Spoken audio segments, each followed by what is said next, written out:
friends, so I'm here with Ahsante, woohoo! This is going to be another episode in my series about personal mythologies, the stories that shape who we are. So Ahsante, I feel like, really has a sense of who she is. At least that's the sense that I get, because like your branding is so strong. You're like, it's in your name. You're Ahsante The Artist. Like that's definitely a personal mythology if I've ever heard one. I've always thought of myself as a creative.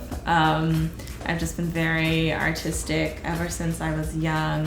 When I was 4 years old, when I was in preschool, I was like, I think doing some sort of drawing, and my teacher said that I was so creative. And then I came home and announced to my mom that I want to be a creative. So my mom was like, okay, cool. And started putting me in art classes and dance classes and all sorts of different ways of creative expression. Primarily, my thing was drawing and painting, and went to an arts magnet program in high school, so I spent half the day for 4 years just drawing and painting. I just naturally have a ton of different interests. I was always into math and science, and was looking to marry the two. Like in college, I went to college originally for engineering. Oh wow. Undergrad? Yeah. Like mechanical engineering, thinking that on the graduate level I'd be a architecture master's, and you need to get a master's anyway. So I was like, well, I'll do the engineering to have a mathematical foundation and then build on that.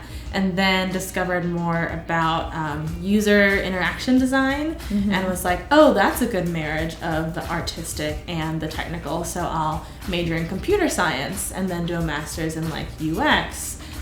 So I switched my major from engineering to computer science.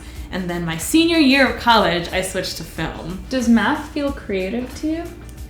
Math I like because it's problem solving. And that's why like engineering as well feels creative, because you're tinkering, you're making things, and then if you can make something that lights up in a certain way, or like, you know, lights the room in a certain way, like lighting design, like that super marriage of visual, artistic, and electrical engineering stuff. Thinking of myself as a creative, that's still so broad. Like there's still so many things you can create. There's so many modes of creation.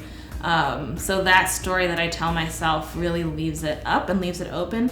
And I'm someone who could also be happy doing a lot of different things. There's this something really nice and sexy about having a really focused, streamlined thing that you are a master of, right? And so that requires kind of paring down and focus and like being known for one thing. But I have so many different interests, and they all fall under the umbrella of being creative. Yeah. So it's always been tough. I always feel like I will make a decision and then like not stick it out enough and like switch to something else. And so I'm really trying to now just kind of pick a direction and focus. Something that does kind of guide the decisions that I make is something being, you know, creative and expressive, and also something making the world a better place. Ultimately working towards social good, ultimately helping people think more creatively and consciously about the world around them, about how they interact with other people, right? That's what I want to be lending my creative talents to. Thank you so much for sharing your story. I want to know in the comments, if you had to kind of brand yourself, what are the main things that would be part of your story? Is creativity part of it? Is social good part of it? Is something entirely different part of it?